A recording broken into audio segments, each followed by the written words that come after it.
నెల్లూరు జిల్లా కరేడు వద్ద జాతీయ రహదారిని రైతులు ముట్టడించారు. తమ సమస్యలను పరిష్కరించాలని డిమాండ్ చేస్తూ నిరసన వ్యక్తం చేశారు. రహదారి విస్తరణ కారణంగా తమ భూములు కోల్పోయామని, నష్టపరిహారం ఇంకా అందలేదని ఆందోళన వ్యక్తం చేశారు. రైతులకు మద్దతుగా బీసీవైఎం అధ్యక్షుడు రామచంద్ర యాదవ్ జాతీయ రహదారిపై బైఠాయించారు. సమస్య పరిష్కరించి తమకు న్యాయం చేయాలని రైతులు డిమాండ్ చేశారు. దీంతో జాతీయ రహదారిపై ట్రాఫిక్కు అంతరాయం ఏర్పడింది. చెప్పేసి వెళ్ళిపోయే గ్రామ సభ కాదు. మీ నుంచి తీసుకుంటా నా లెవెల్లో ఏవైతే సరి అవుతాయో అవి మేము కరెక్ట్ చేస్తాము.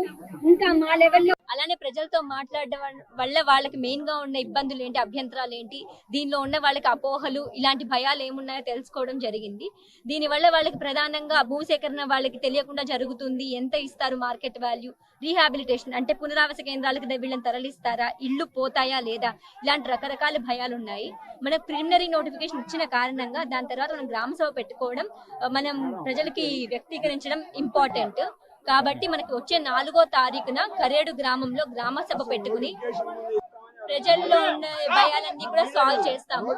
సో ఈ రెస్పాన్సిబిలిటీ బేస్డ్ గా ఇది క్లోజ్ అవుతుందని కోరుకుంటున్నాం.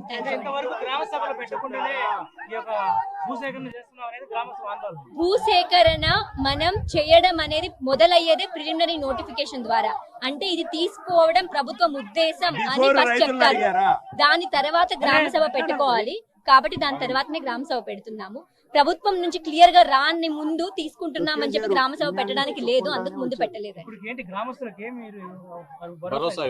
భరోసా మనం చెప్పమండి. భరోసా అంటే ఇప్పుడు మొదటిగా వీళ్ళు వచ్చి ల్యాండ్ అక్విజిషన్ చేయొద్దు, ఇవి ఫర్టైల్ ల్యాండ్స్ అంటున్నారు. దీనికి సంబంధించిన రిప్రజెంటేషన్ పైకి పంపిస్తాం. 2 వచ్చేటప్పటికి అసలు ఎలా జరుగుతుంది, మార్కెట్ వాల్యూ ఎంత ఇస్తారు, వీళ్ళకి అవార్డు ఎంత పే అవుతుంది, ఇల్లు షిఫ్ట్ అయితే వాళ్ళకి ఏం ప్యాకేజీలు ఇస్తారు, ఇవన్నీ కూడా గ్రామ సభలో డిస్కస్ చేస్తాం. ఇవి యాక్చువల్లీ పిఎన్ అయిన తర్వాత డీడీ అంటే